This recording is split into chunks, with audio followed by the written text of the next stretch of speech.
Welcome in, everybody, to this deep dive. Today, we're going to be looking at the world of Anne Frank. I know we all know about the diary, but we're going to be looking at something a little bit different today. We're going to be talking about all the relationships, all the personalities that really shaped her life, before and during the time she was in hiding in Amsterdam under Nazi occupation. So, we're going to use the diary as our lens. And we're going to look at this hidden world and all these people. So our goal today is to uncover the stories, the unique perspectives, and paint a richer picture of Anne Frank's world. So we're going to start with Anne's life before the secret Annex. Specifically on her 13th birthday, there's an entry in the diary that is just so full of life. She lists all the gifts she got, like a diary, a game, even a letter from her grandmother. But what really stuck with me was her gym class story. She wasn't allowed to really participate because she was prone to dislocated joints. Can you imagine? At 13 years old. But she still went, she even picked the game for her classmates. It was the birthday girl privilege. And so this detail, I think, really shows us Anne's personality, that spirit of hers, that determination she had to just embrace life and to overcome these physical challenges. And it kind of foreshadows the struggles that she'll face later on in hiding. And speaking of her classmates, Anne's descriptions of them are so perceptive, like brutally honest even. She could just dissect personalities so well. For instance, her former best friends, Hannalee and San, they were just inseparable, people would say. There goes Anne, Hannalee, and San. It's just a simple phrase, but it really shows you their camaraderie, those carefree days before their world was turned upside down. And then there's J.R. Anne labels him detestable, sneaky, stuck-up, a terrible show-off. But she admits that he has. The most adorable dresses is just like the perfect teenage paradox, repelled and captivated at the same time. We also meet GZ, the prettiest girl in class. They're kind of dumb. At least that's how Anne sees her. At first, Anne thinks that GZ might be held back a year. But then later on, she says, to my great surprise, GZ wasn't held back after all. You can almost hear a change in her tone, almost a newfound respect. Like she's reevaluating her judgment and realizing that appearances can be deceiving. And this theme of looking beyond the surface, it's going to really blossom when she's in hiding. So Office of Trails, they tell us so much about Anne. She was a keen observer of human nature. She wasn't afraid to see what she thought. And it wasn't just gossip. She wanted to understand people, flaws and all. And that same curiosity and honesty, it carries into her descriptions of life in the secret annex. And, going from a normal life to hiding, it must have been jarring.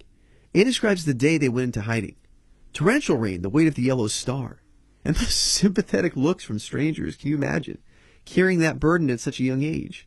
And then the annex itself is almost like a character in her story. She talks about the chaos of unpacking, settling in, trying to create routines. These cramped quarters where silence was key. Every creak, every whisper could mean discovery. And it's important to remember the historical context.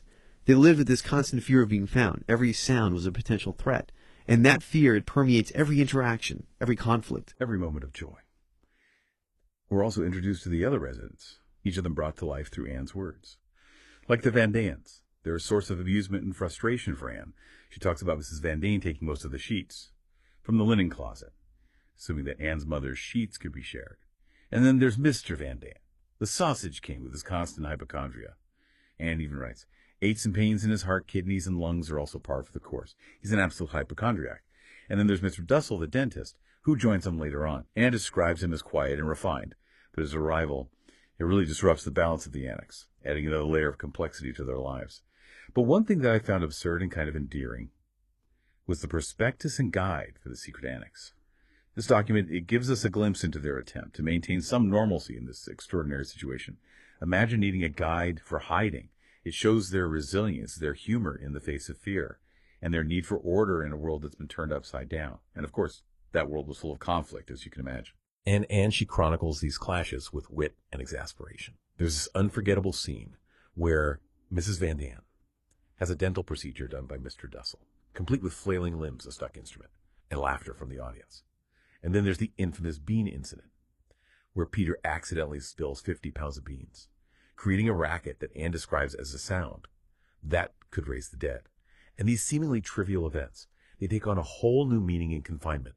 Imagine the constant pressure of being quiet, the fear of detection, shattered by a flood of beans tumbling down the stairs. It's funny, but it's also a stark reminder of their situation. But the strain of being confined, it goes beyond stilled beans. There are deeper tensions simmering beneath the surface, especially when it comes to food. Anne talks about her mother's frustration with the food rations and how they weren't distributed fairly. It eventually leads to the two families eating separately. Anne even writes, if only we could split up completely. and the desire for separation. It really highlights the growing resentment and how hard it was to keep the peace. And these conflicts, they weren't just about food or space. They were about control, about identity. They were forced to suppress their personalities, their desires, their very existence. So these clashes become a way for them to reclaim those parts of themselves, even if it means butting heads with each other. And it's this collision of personalities, this struggle for survival, that really sets the stage for Anne's journey of self-discovery, her exploration of her inner world. She wasn't just watching, she was growing. She was wrestling with her own self-awareness. We're going to delve into that in our next segment. So stay tuned as we continue to explore Anne Frank's world. As we delve deeper into Anne's diary, we start to see like this incredible level of introspection that goes beyond just a typical teenager, you know. She's confined in this annex, and she's confronted with these big questions about life, about identity, about humanity even. It's like the annex becomes this crucible for her personal growth. You have to face these uncomfortable truths about herself, about the world. And her diary becomes this outlet, you know, for all these personal reflections. And remember, she doesn't have anyone to talk to outside the annex. No mentors, no confidants. So her diary, it becomes her only outlet. And one example that really stuck with me was Anne's observation about her father's way of talking about sex. She found it so awkward and evasive, especially compared to Peter's very matter-of-fact explanation of Mushi's neutering. I mean, can you believe it? This comparison is so telling. It shows that Anne wanted honesty, like she was craving the truth. And she felt that the adults around her weren't being honest with her. She's ready to talk about these things, these mature subjects, even if it made her parents uncomfortable. And then there's her fascination with family trees. She spends hours tracing lineages, especially royal families. And it's like, why is she so interested in this? Especially while she's in hiding. Here she is, cut off from the world, immersing herself in these vast family histories. And I think it speaks to this human need for connection, this desire to understand where we fit in. Remember, the Nazis wanted to erase her identity, her heritage. So delving into these family trees, it was almost like an act of defiance, a way of reclaiming her place in a world that wanted to erase her. And this need for connection, it also shows up In her relationship with Peter, it's more than just a teenage crush. It's a source of comfort and understanding in this hostile world. Their bond is a testament to human connection. Even in the most difficult circumstances, they find comfort in each other, sharing secrets, dreams, anxieties. And in a way, their relationship captures the essence of the human experience, the search for love, connection, meaning, in the midst of suffering and uncertainty. And through all of this, Anne grapples with her faith. She questions God's role in their ordeal, wondering if he's testing her. And it's this raw expression of doubt that I think resonates with so many people, especially when we're faced with tragedy. Her struggle with faith reminds us that. Even when things are really bad, we still search for answers. We wrestle with these questions about life and death. And Anne's honesty about her doubts, it's refreshing, it's human. She doesn't shy away from these tough questions. And in doing so, she invites us to think about them too. And it's this willingness to embrace complexity, to explore the nuances that makes Anne's diary so powerful, so timeless. But as we continue our exploration, we'll see how this complexity unfolds even further. So stay with us as we look at Anne's reflections on humanity, her aspirations for the future, and the legacy she left behind. And we're back for our final part of this deep dive into Anne Frank's world. We've covered so much ground already, from her life before going into hiding, to the hardships they faced in the Annex, to her relationships and that journey of self-discovery. But now we get to what I find most remarkable about her diary, her thoughts on humanity, Anne's ability to hold on to hope. In the face of unimaginable suffering, it's truly amazing. Even as she witnesses the worst of humanity, she still believes in the good. It's a testament to her strength, her refusal to give in to despair. Remember, she's living in a world consumed by hatred and violence, a world that wants to destroy her and her people. Yet she chooses to imagine a better future, a world where goodness triumphs. And that hope, it shines through in her writing, even in her darkest moments. Take, for example, how she describes her fountain pen. It's not just a tool for writing for her. It represents her voice, her creativity, her unyielding spirit. It's a symbol of her determination to express herself, to wrestle with the complexities of life. Even as her world is falling apart, the act of writing for Anne becomes an act of resistance, a way of affirming her humanity in the face of oblivion. And it's through writing that she confronts the complexities of human nature. She acknowledges the pettiness, the selfishness that can arise, especially in such close quarters. But she also sees the potential for kindness, compassion, love. Anne doesn't shy away from showing us the conflicts, the tensions in the Annex, but she also highlights those moments of laughter, the small acts of generosity, the bonds of family and friendship that can't be broken. And this nuanced perspective is what makes her diary so powerful, so relatable. It reminds us that even in the darkest of times, humanity endures. There's always a flicker of light, an ember of hope that refuses to be extinguished. One really touching example of this is Anne's relationship with Peter. Amidst all the fear and uncertainty, they find comfort in each other, stealing moments together, daring to dream of a future together. It's a reminder that love can blossom even in the most barren of places. Their relationship gives us a glimpse of normalcy in this extraordinary situation. A testament to that human need for connection and love. It's a heartbreaking reminder of stolen innocence, of potential cut short.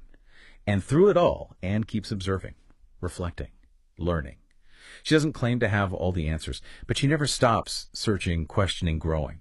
Her diary becomes this chronicle of her intellectual and emotional journey, and we're fortunate enough to be able to follow along. Her insights, her vulnerability, her unwavering hope, they all remind us of the incredible strength of the human spirit. Anne's last diary entry is particularly powerful. She talks about wanting to contribute to Dutch society after the war, about her belief in the good in people, and her desire to make a difference in the world. Even as she faces the very real threat of being caught, she holds on to her ideals, her vision for a brighter future. It's this unyielding optimism, this refusal to give up hope, that makes Anne's story so enduring, so inspiring. It's a legacy that continues to resonate with us today, reminding us of the importance of tolerance, understanding, and the transformative power of hope.